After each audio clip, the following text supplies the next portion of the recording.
பிரேமலதா சொன்ன மாதிரி என்ன பெரிய இது போதை மது போதை கலாச்சாரம் இருக்குது.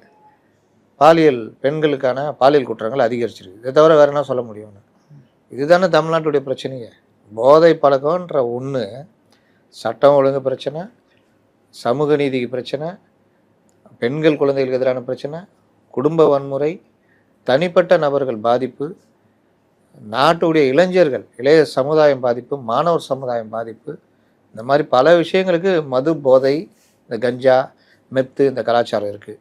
இதுக்கு எதிராக எல்லாரும் நின்று குரல் கொடுத்து இதை ஒரு பெரிய இதாக மாற்றணும். ஆனால் இந்த அம்மா ரொம்ப சிம்பிளிஃபை பண்ணுறாங்க. இவங்க யார் அதை பண்ணுறதுக்கு? இவங்களுக்கு யார் உங்களுக்கு அந்த ரைட்ஸ் கொடுத்தது?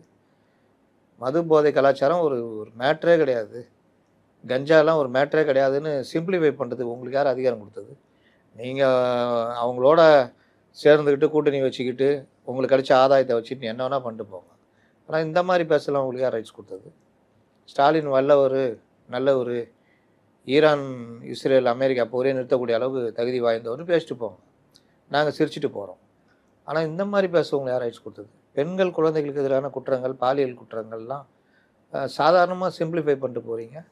ஒவ்வொரு குடும்பமும் எப்படி குழந்தைகள் இழந்து 2 வயசு குழந்தைங்க, 2 வயசு குழந்தைய பாலியல் பலாத்காரம் பண்ணி கொலை செஞ்சுருக்கான் ஒரு திமுக ஒரு இளைஞரணி ஒரு ஆளுனா, அப்போ அந்த குழந்தையுடைய பெற்றோர் வாழ்நாள் முழுவதும் அவர்களுக்கு எவ்வளோ பெரிய, அதாவது ஒரு நோய்க்கே செத்து போனால் கூட நிம்மதியாக இருக்கும். 2 வயசு குழந்தை பாலியல் பலாத்காரம் செய்யப்பட்டு கொலை செய்யப்பட்டதுன்னா அந்த குடும்பம் வாழ்நாள் முழுவதும் மறப்பாங்களா? உங்களுக்கு ரொம்ப சாதாரணமாக இருக்குது.